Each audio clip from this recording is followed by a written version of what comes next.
The rain hammered against the funeral home windows as I stood in the back corner, watching my family gather around Mom's casket.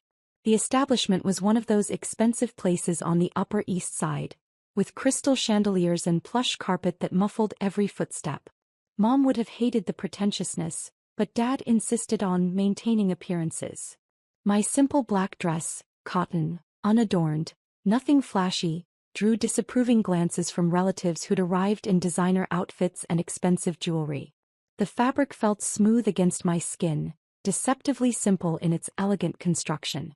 "Victoria," my sister Miranda hissed, sliding up beside me with her perfectly styled blonde hair and $1,000 Hermes bag. She wore a black Chanel suit that probably cost more than most people's monthly salary. "At least try to look presentable next time. This is Mom's funeral, not some garage sale."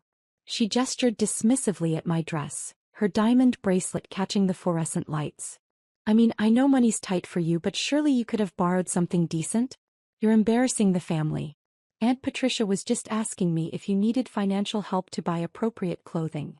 I looked down at my dress, a piece I'd personally designed 6 months ago. The fabric was hand-woven Italian silk, sourced from a mill in Tuscany that had been crafting luxury textiles for over 2 centuries.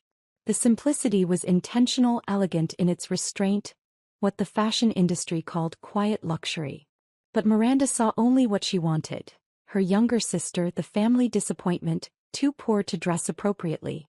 "You're right," I said quietly, smoothing down the fabric that had cost more per yard than Miranda's entire outfit. "I should have put more thought into it." Miranda smiled triumphantly and returned to the front row.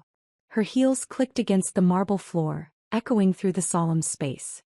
Dad stood near the casket in his expensive charcoal suit, playing the grieving widower while secretly checking his phone for stock updates. His consulting business had been struggling for 18 months, though he'd never admit it publicly. His clients were moving to younger, more innovative firms, but his pride prevented him from adapting to the changing market. My brother James whispered to his wife about the inheritance, assuming I couldn't hear them. He wore his best navy suit, the one he'd bought when promoted to regional manager at First National Bank. The promotion had come with dangerous confidence, leading him to make riskier loans and bend regulations. "Poor Victoria," James's wife Sarah murmured loud enough for half the room to hear. "Still working at that little boutique downtown. Maybe now that Mom's gone she'll finally get serious about her life." Sarah had never worked, supported entirely by James's banking salary and her grandparents' trust fund. She spent her days shopping and attending charity luncheons where she played at philanthropy without understanding the causes. I stayed silent, letting them believe what they needed. For 5 years, I'd carefully maintained the illusion of being the struggling younger daughter, working at a small fashion boutique, living in a modest apartment, driving a 10-year-old Honda Civic. The apartment was actually a penthouse I'd purchased through a shell company, designed to look modest while containing a sophisticated workspace where I managed my growing empire. The Honda was deliberate, reliable, invisible, perfect for moving through the city without attracting attention. They were comfortable, successful in their minds, completely unaware of the empire I'd built while they dismissed my ambitions as childish fantasies. The funeral service dragged on with hollow speeches about Mom's kindness. I remembered her differently. The woman who'd supported my early interest in fashion, who'd driven me to design classes when I was 12, who'd believed in my vision when everyone else called it playing with dolls. She'd saved tip money from the diner where she worked nights to pay for my art supplies. Mom had been gone from our lives long before cancer took her, worn down by years of Dad's indifference and my siblings' constant demands. During her final months, I'd anonymously paid all her medical bills through a charitable foundation I'd established. The family never knew where the money came from. During the viewing, relatives approached with that mixture of pity and condescension reserved for family members who hadn't made something of themselves. "Victoria's sweetheart," Aunt Patricia cooed. "How are you holding up? I know this must be especially difficult for you, what with your circumstances." Uncle Robert nodded sympathetically. "If you need help finding a better job, I know people in retail management. Nothing glamorous but steady work with benefits." Each offer felt like a small knife, twisted with good intentions and complete misunderstanding. They saw my quiet demeanor and modest appearance as evidence of failure, never considering that success might look different than their expectations. After the burial, the family gathered at Dad's house for the traditional meal. The house showed signs of deferred maintenance and financial strain: cracking leather furniture, carpet needing replacement, paint peeling where water damage had gone untreated. I helped serve food while Miranda held court in the living room, regaling everyone with stories of her modeling shoots and incredible opportunities. Her biggest contract was with Lumiere Fashion House, a mid-tier luxury brand specializing in accessible high fashion. The photographer said I had the perfect look for their new campaign, Miranda announced. Very natural, very authentic. They're launching a major advertising push next month, and I'm the face of the brand. She didn't mention the campaign's modest budget, or that Lumiere was struggling to compete with larger luxury brands. Her contract was worth $200,000 annually, decent money for a regional model, but hardly the fortune she implied. Did you see Victoria's dress today? Miranda announced loud enough for me to hear from the kitchen. I mean, I understand she's struggling, but there are limits to what's appropriate for family occasions. Several family members chuckled. Aunt Patricia shook her head sympathetically. That girl needs guidance. Maybe now she'll realize she can't keep pretending she's some kind of artist. I continued arranging sandwiches, my face neutral. The sandwiches were from an expensive catering company. I'd anonymously paid for the entire reception, knowing Dad couldn't afford the spread the family expected but would never admit to financial limitations. Let them talk. Tomorrow everything would change. The next morning I sat in my real office. Not the tiny boutique where I maintain my cover, but the executive suite on the 42nd floor of the Meridian Tower downtown. My corner office offered panoramic views of the city, with custom-designed furniture by Italian craftsmen who worked for European royalty. Floor-to-ceiling windows framed the cityscape like living artwork, and my assistant Sophia brought me coffee in a cup that cost more than most people's monthly rent. The coffee was from a small Jamaican plantation that produced fewer than £1,000 annually.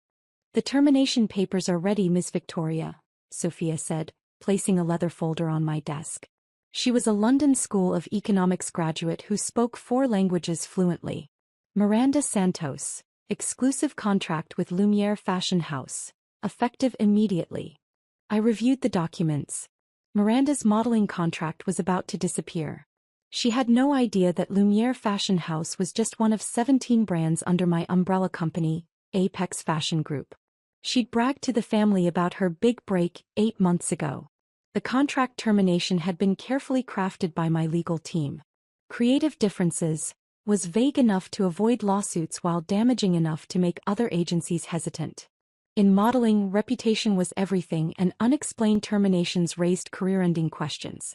Also, Sophia continued, the financial team prepared reports on your family's situations. Your father's consulting firm is 3 months behind on office rent facing eviction. Your brother's bank is under federal investigation for loan irregularities with potential criminal charges. Miranda has been using her modeling income to cover significant credit card debt. I nodded, unsurprised.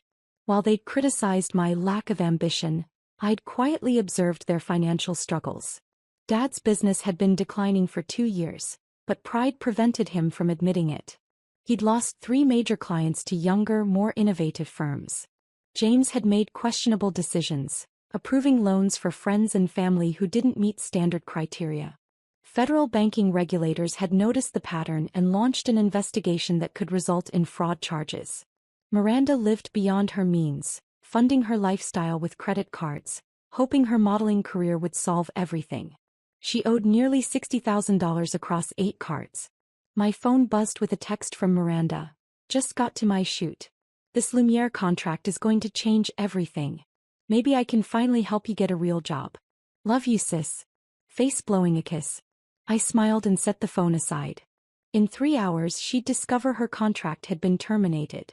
The industry was small and gossip-driven. Word would spread quickly. Other agencies would assume she'd done something wrong, making new representation exponentially more difficult. But I wasn't doing this from cruelty. My family needed to understand reality, their reality and mine. At 2:47 p.m. my phone exploded with calls. First Miranda, hysterical and confused. Then Dad, demanding to know if I had any connection to Miranda's career problems. Then James, convinced I was involved in the federal investigation of his bank. I let them all go to voicemail, listening with growing fascination. In their panic, they revealed more about their true circumstances than they'd ever admitted during years of casual conversations. Instead of returning calls, I headed to where everything started. Mom's Boutique downtown. The same little shop where I'd maintain my cover, pretending to be another employee helping customers find affordable clothing. The boutique sat on prime real estate in the Arts District, a narrow storefront between a trendy coffee shop and art gallery. Most people saw it as a quaint business, barely profitable. They had no idea that the entire block, including the coffee shop, gallery, and 6 other buildings, belonged to me through shell companies. I unlocked the door and stepped inside, breathing in the familiar scent of fabric and possibility. This was where I'd tested early designs, learned what real customers wanted, built the foundation of everything that came after. The boutique's modest profits meant nothing compared to its value as market research. My phone rang. Miranda calling for the 6th time. Victoria, please, I need to talk to someone. Something terrible happened. Lumiere Fashion House terminated my contract out of nowhere. They won't tell me why, just creative differences. I don't understand what I did wrong. Her voice was shaky, desperate. This was probably the first time her looks and charm hadn't solved a problem immediately. I'm sorry to hear that, I said. These things happen in the fashion industry. But I need this job. I have bills, payments. Maybe you could ask around? You work in fashion, right? Maybe someone at your little boutique knows someone. My little boutique. If only she knew that the woman she'd dismissed owned not just Lumiere Fashion House, but Meridian Designs, Apex Luxury, and manufacturing facilities in 12 countries. I'll see what I can do, I said. Thank you. And Victoria? I'm sorry about what I said yesterday. At the funeral. I was upset and I took it out on you. That wasn't fair. For a moment, I heard something genuine in her voice. The sister I'd grown up with, before success and competition drove wedges between us. But the apology was motivated by need, not real understanding. That evening, Dad called. Victoria, we need to talk. There are complications with the business. I might need to borrow some money to cover expenses while I sort things out. How much money? I asked. Maybe 20,000? Just temporarily. I know you don't have much, but if you could take out a loan. $20,000. I'd spent more than that on the dress I'd worn to Mom's funeral. The simple dress Miranda had criticized. I don't think I can arrange that kind of money, I said. Right. Of course. We'll figure something out. The defeat in his voice was heartbreaking. He'd built his identity around being the successful patriarch. Admitting financial failure to his youngest daughter was devastating. The next day brought more calls. James needed legal representation. Miranda had been dropped by her agency and faced eviction. Dad's business was on the verge of bankruptcy. And they all looked to me. The family failure. Expecting nothing but hoping for small miracles. I decided it was time for a family meeting. I've rented a conference room at the Meridian Tower, I told them. We need to discuss some things face to face. The Meridian Tower? Dad sounded impressed. Isn't that expensive? I know someone who got us a discount, I said. Saturday afternoon, my family gathered in Conference Room A on the 42nd floor. The room was a masterpiece of corporate design, floor-to-ceiling windows offering panoramic city views, a polished mahogany table, leather chairs, and a wall-mounted display system.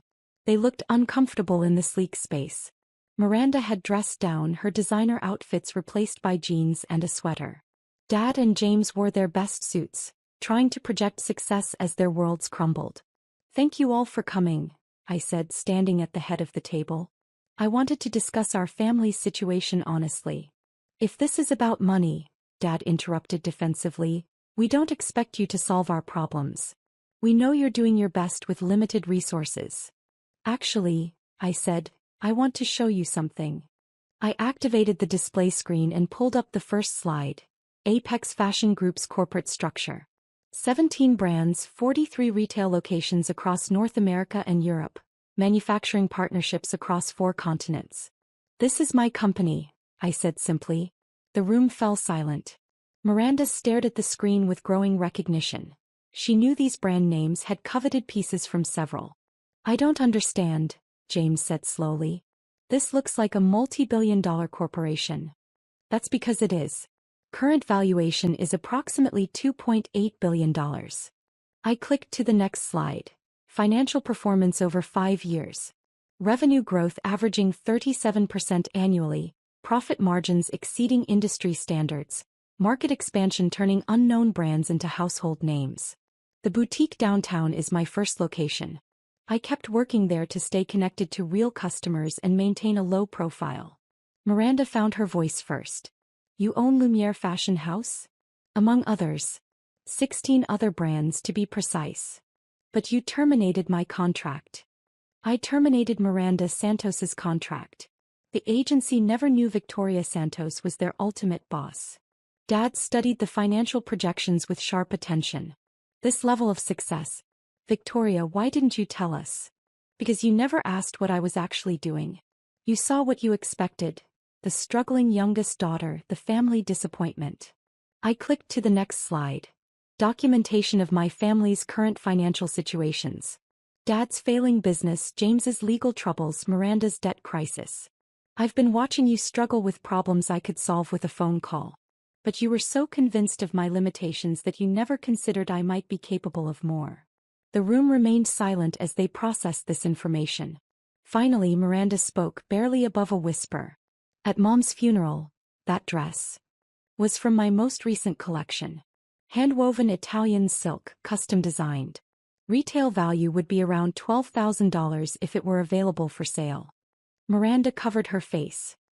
I told you it looked cheap. You told me what you believed based on your assumptions about my life. James was scrolling through his phone. Victoria, this says you're the youngest person ever to build a fashion empire of this scale. Forbes calls you the Invisible Titan. Forbes featured me on their cover 6 months ago. None of you mentioned seeing it. We don't really read Forbes, Dad admitted. I clicked to the final slide. A photo of our family at Mom's funeral. We stood around the casket, each isolated despite our proximity. Dad checking his phone, James whispering about money, Miranda posing even in grief, and me standing alone in my simple dress. Mom knew, I said quietly. Not the specifics, but she knew I was building something important. She was the only one who asked about my work, who listened when I talked about design and business strategy. The room felt heavy with unspoken regrets. What happens now? Dad asked. That depends on what you want. I can solve your immediate financial problems, all of them, with a single bank transfer. But I won't go back to being treated like the family failure. Miranda looked up, tears streaming down her face. I don't know how to apologize for this. For not seeing you. You can start by seeing me now.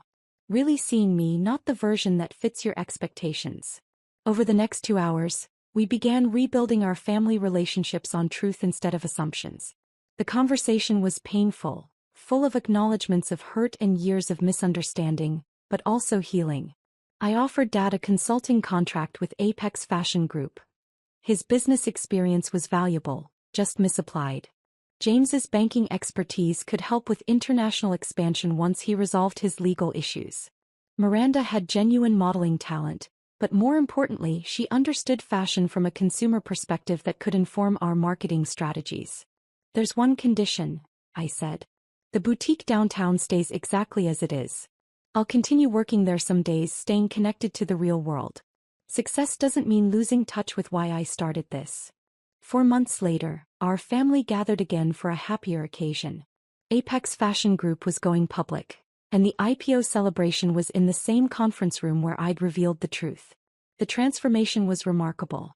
Dad had thrown himself into consulting work with renewed energy, helping revitalize 3 struggling fashion companies we'd acquired. James had resolved his legal issues and been promoted to head international banking for our European expansion. Miranda returned to modeling exclusively for our brands, helping develop campaigns that spoke to real women. As I stood at the podium preparing to ring the opening bell, I thought about Mom. She would have been proud, not of the money but of the family we were becoming. A family that finally saw each other clearly. The stock opened at $47 per share and closed at $62, valuing Apex Fashion Group at over $4 billion. The financial press hailed it as one of the most successful fashion IPOs in history. But the real victory had happened months earlier in a funeral home, when I'd chosen dignity over defensiveness and truth over comfort. My family had spent years telling me what I couldn't afford, never bothering to discover what I'd actually built. Now they knew the difference between assumptions and reality. And so did I.